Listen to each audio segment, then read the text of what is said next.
Not like that!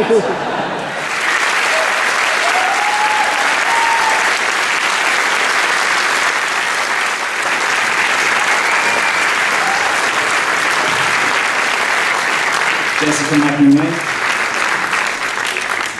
Victoria Frayne,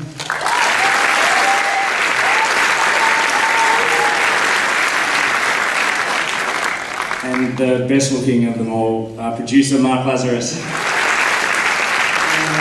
Obviously the first question is going to be, where's Lola? Lola's dead. No, Lola's on stage at the moment. She's doing A Streetcar Named Desire with Kate Blanchett, but So I mean, you brought us the great line, "It boils your brains." Okay, so just tell us about how you came to come up with the idea for this. Like, I mean, you're obviously a fan of horror films, and where did you come for the idea of this sick little prom date? Well, I was looking for something that didn't have too many locations, and I just had this idea.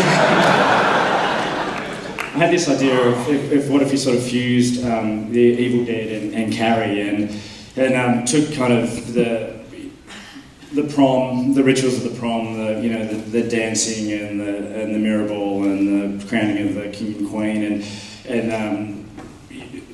turn that into the instrument of horror. And so bring the prom to the cabin, or in our case, the farmhouse, and that was kind of the germ of the idea. But in terms of drilling into somebody's head and pouring in boiling water, Jeffrey Dahmer actually got there first. So.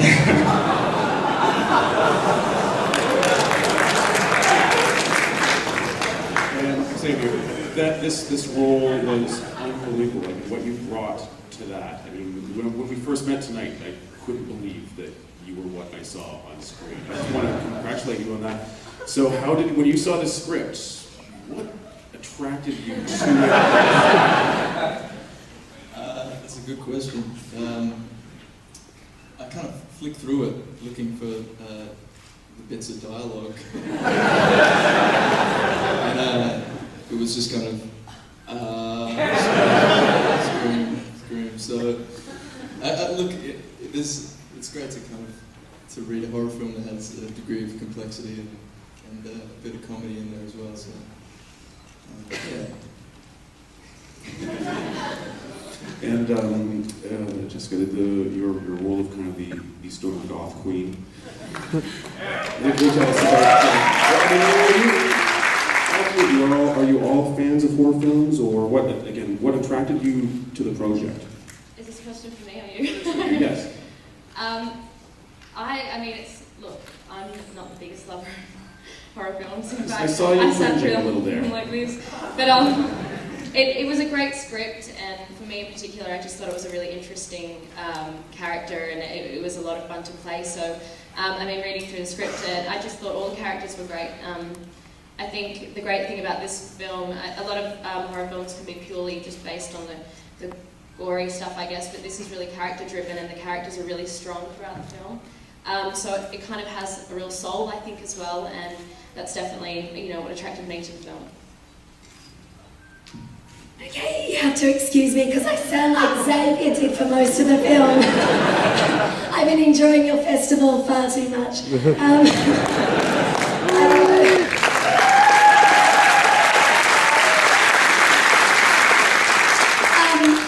Sean did a short film called Advantage, which was at Sundance in 2008. And so when I read the script, I'm not a fan of horror, and I was kind of like, oh, this could be a piece of shit. Like, it's going to be terrible. But then I saw Sean's short film, and he has an incredible visual style and a great sense for the pacing that this kind of film needs. And so that's why I wanted to do it. Plus, I wanted to kick someone in the head, a girl in particular. But I love that the female characters are like three really strong female characters, and there's like Sean's visual style kind of comes across in the female characters. I'm kind of like all pastel colours and really nice. Jessica's just kind of all dark and goth. And then you've got Lola, who's hot pink and just seriously fucked up. So, that's all I have to say.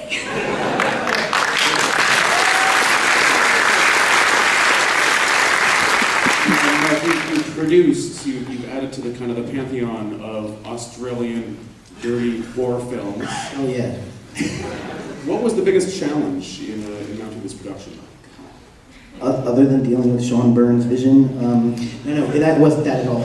Look, getting any film up is hard. It's like rolling a boulder uphill, and trying to do everything he wanted to do to try to make his vision come to fruition with not a lot of resources. And I think there was a moment where we were talking one day and we realized that the last third of this movie is not a horror movie in a sense, it's an action movie.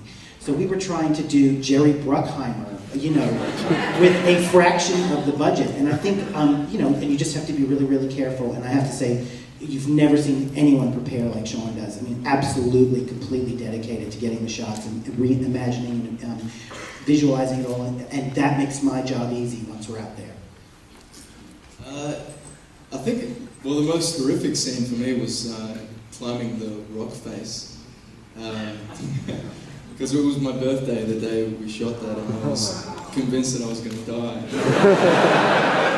I think I got someone sent me a crucifix or something kind of arrived, and I was like, oh god. And I'm kind of looking at this tiny little bracket that's holding me between certain death.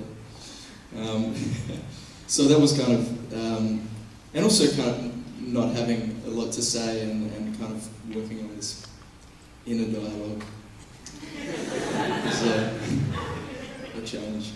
Can I just say the most horrific scene for me was having to go down on Xavier in a really tiny beater. We had Lola's song cleared before we started shooting because we knew that was her song.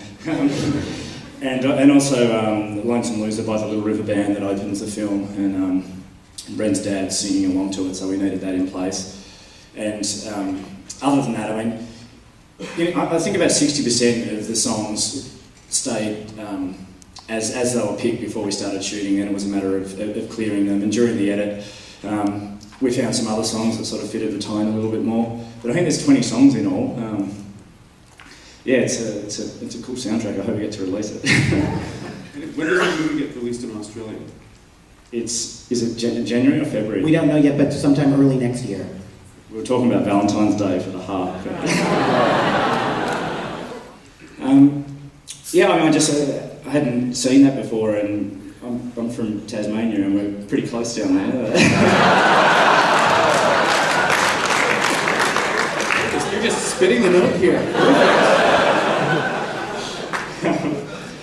Well, I mean, for me, it's where does Princess come from, and I think Daddy is the Frankenstein, and he, probably would have been a serial killer, but he probably kind of existed on the periphery of society, and when Princess was born, I think he kind of felt something for the first time, and she sort of brought him back to life, and he would do absolutely anything for her, and just with Bright Eyes, I kind of. This is just a little tiny bit of backstory, but I think like the first boy that ever turned Princess down when she was about 5. I think Bright Eyes, or Princess's mum, was probably going to report it to the police, and so then Daddy had to make a choice between Bright Eyes and Princess, and he chose Pink. I'm not sure whether I answered the question, but I was just streaming consciousness and gambling. Sorry. We're launching these films. A lot of these films do not have any distribution. This is the first time that the buyers are seeing the films. So hopefully at the end of the week, there might be an answer. Who knows? I mean, that's the kind of the fun excitement of this. You guys are like the first audience to see it outside of Australia because it's screened at Melbourne Film Festival. And so who knows where the film's going to go from here. So hopefully it'll be coming to theaters near us. All right, thank you very much. Thank you guys, everyone.